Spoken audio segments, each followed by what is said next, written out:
Assalamualaikum warahmatullahi wabarakatuh. Di sini kami akan mempresentasikan tugas akhir semester 2 pemrograman berorientasi objek dengan dosen pengampu Pak Galiwasis Wicaksono.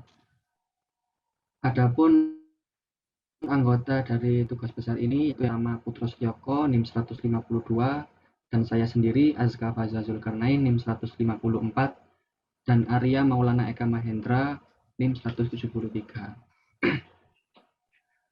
Untuk tugas besar PBO pada semester 2 ini yaitu mahasiswa diharapkan mampu melanjutkan dan mengembangkan sistem PKN sesuai dengan alur proses PKN. Mahasiswa juga diharapkan mampu menggunakan teknologi sehingga mengubah sistem yang tidak membutuhkan hard copy sehingga menjadi sistem yang paperless atau tidak membutuhkan kertas di setiap prosesnya. Adapun konsep-konsep yang digunakan dalam aplikasi kami yang akan dipandu oleh teman saya yaitu Arya dan Putro. Silakan Arya dan Putro. Terima kasih kepada Aska untuk konsep-konsep yang telah kami pelajari selama perkuliahan PBO. Yang pertama ada class dan objek. Di sini kami menerapkan class dan objek. Salah satu contohnya yaitu di sini public class login. Kemudian untuk array of object, di sini kami mencontohkannya dengan ini. Di sini kami memanggil sebuah class untuk jadikan objek. Kemudian yang ketiga ada instance variable. Instance variable yaitu variabel global. Contohnya seperti ini. Kemudian ada metode. Contohnya seperti ini. Di sini kami membuat metode public void create folder. Setelah itu ada encapsulation. Encapsulation-nya di sini kami pakai ini ada set username, kemudian ada get username juga. Kemudian inheritance. Inheritance di sini kami memakai extends yaitu penurunan dari Java x.swing diframe. Kemudian untuk polymorphism akan dijelaskan oleh saudara Putro. Kepadanya saya persilahkan.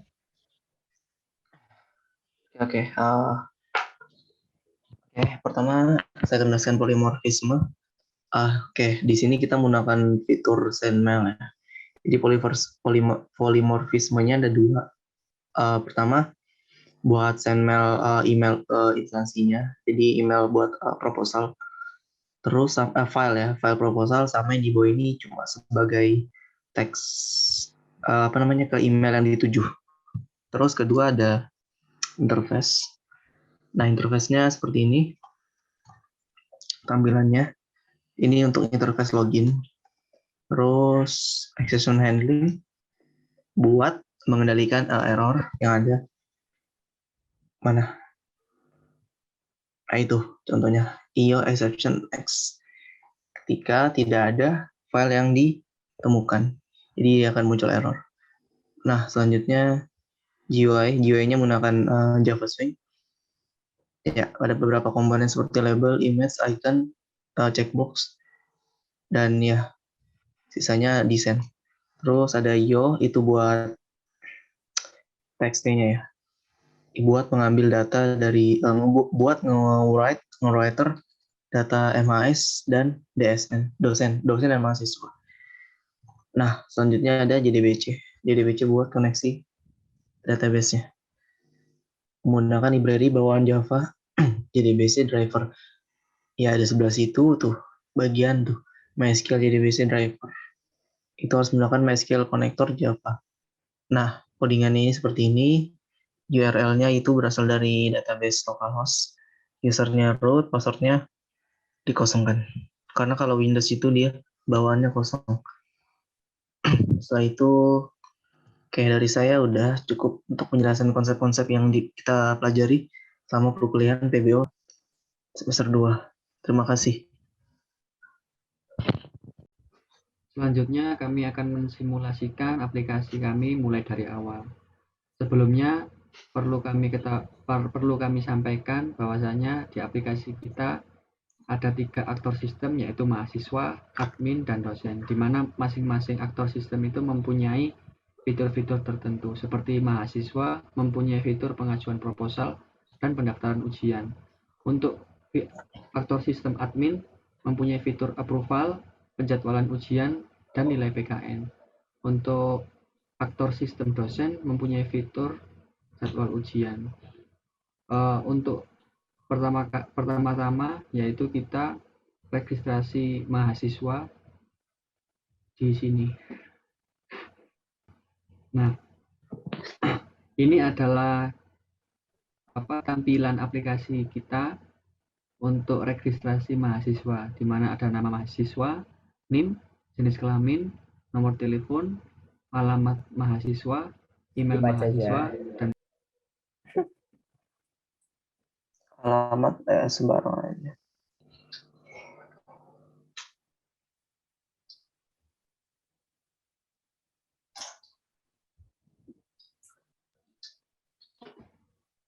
jadi ini adalah form mahasiswa.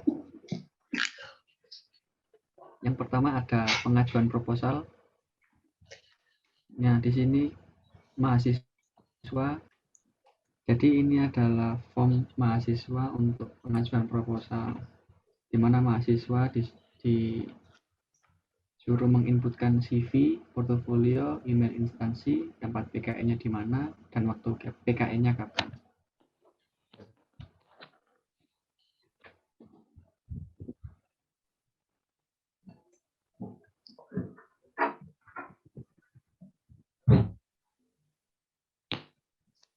Oke, habis itu kita tekan submit. Ketika sudah selesai menginputkan, klik tombol submit dan kembali ke menu mahasiswa.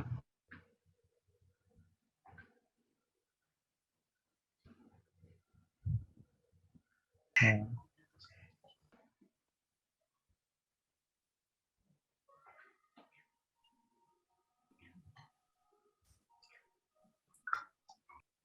baik, setelah mengirim CV dan portofolio, kemudian dikirim ke instansi, maka untuk approval-nya akan berada di admin. Nah, untuk pertamanya yaitu kita receive email dahulu dari perusahaan. Apakah mahasiswa ini di-approve atau di-decline? Nah, untuk contoh kali ini kita akan meng-approve-nya.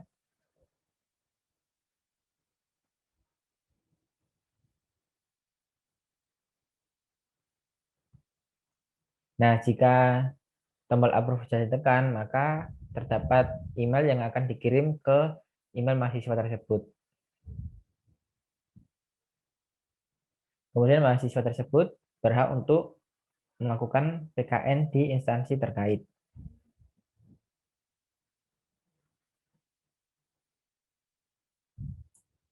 Setelah mahasiswa melakukan PKN ke instansi yang terkait, di sini mahasiswa bisa mengajukan pendaftaran ujian melalui menunya. Nah, ini adalah form pendaftaran ujian di mana mahasiswa bisa menginputkan nilai PDF dengan format PDF, kemudian input nilai dengan format integer, kemudian input nilai dengan PDF, input laporan dengan PDF. Nah, di sini kita tekan submit. Oke, kita insert. Oke. Baik, setelah mahasiswa melakukan pendaftaran ujian, di sini bagian admin untuk melakukan penjadwalannya. Sebelumnya terdapat menu download file, jadi nilai dari perusahaan itu bisa dicek oleh admin apakah benar atau salah. Jika nanti salah, maka mahasiswa tersebut akan diblokir, jadi tidak bisa mengikuti ujian. Kemudian adminnya melakukan penjadwalan ujian dan pengujian ini. Oh ya, sebelum itu kita harus mengklik dahulu mahasiswa mana yang ingin diganti atau diupdate. Baik, setelah mahasiswa melakukan daftar ujian, di sini dalam menu admin. Nah, untuk mengupdate-nya perlu diklik terlebih dahulu mahasiswa mana yang mau diedit.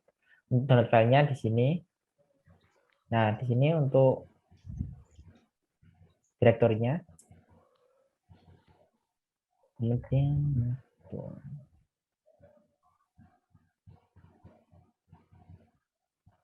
ada.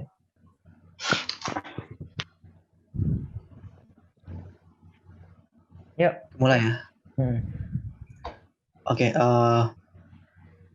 oke, di sini saya Putra Sioko akan menjelaskan hak akses dosennya. Jadi dosen ini ada dua menu fiturnya, yaitu jadwal ujian. Nah, jadwal ujian ini buat ngecek jadwal ujian si mahasiswanya, mahasiswa si ini apa pembimbingnya, mahasiswa yang dibimbing. Nah, di sini ada date, tanggal ujian si mahasiswa itu, ujian PKN ya. Terus ada NIM mahasiswanya dan nama mahasiswa tersebut. Ya, mana? Pas diklik nanti ada download laporan si mahasiswanya. Terus ada absen. Nah, ketika diklik nanti muncul laporannya, diunduh maksudnya. Nah, terus ada present. Present artinya hadir. Kalau absen berarti tidak hadir. Jadi ketika present tombolnya diklik, maka ditandai sebagai mahasiswa itu hadir pada ujian tersebut. Nah, kembali kita ke menu penilaian PKN. Jadi di sini dosen memberikan penilaian terhadap PKN-nya si mahasiswa tersebut. Jadi tinggal memasukkan nilai laporan. Setelah itu kita masukkan nilai ujian si mahasiswa tersebut. Di bawah juga bisa download laporan ya. Terus kalau kita klik tombol nilai maka otomatis akan menilai penilaian PKN tersebut. Oke, muncul ya. Berubah menjadi 91. Kita kembali ke menu utama. Kita kembali ke menu admin. Ke menu nilai PKN. Ya, maka muncul ya. Di sini yang tadi kita telah inputkan nilai perusahaan, nilai dosen, nilai total, dan statusnya. Terus itu kita klik tombol send mail, akan mengirimkan email ke mahasiswanya. Diklik, kita tunggu beberapa saat karena lumayan lama, karena mengirim file ke email cukup banyak traffic. Akan muncul email send, artinya email tersebut sudah terkirim ke mahasiswa. Kita kembali. Setelah itu di menu attendance, kehadiran. Nah, di sini yang tadi kita dosen itu klik tombol present, artinya hadir, dia akan muncul di menu attendance ini. Ya, kembali. Di sini ada menu account, akun mahasiswa dan akun dosen. Kembali ke menu utama. Jadi ini adalah email yang dikirim dari staycoding.m@gmail.com dan dikirim ke alamat email mahasiswa.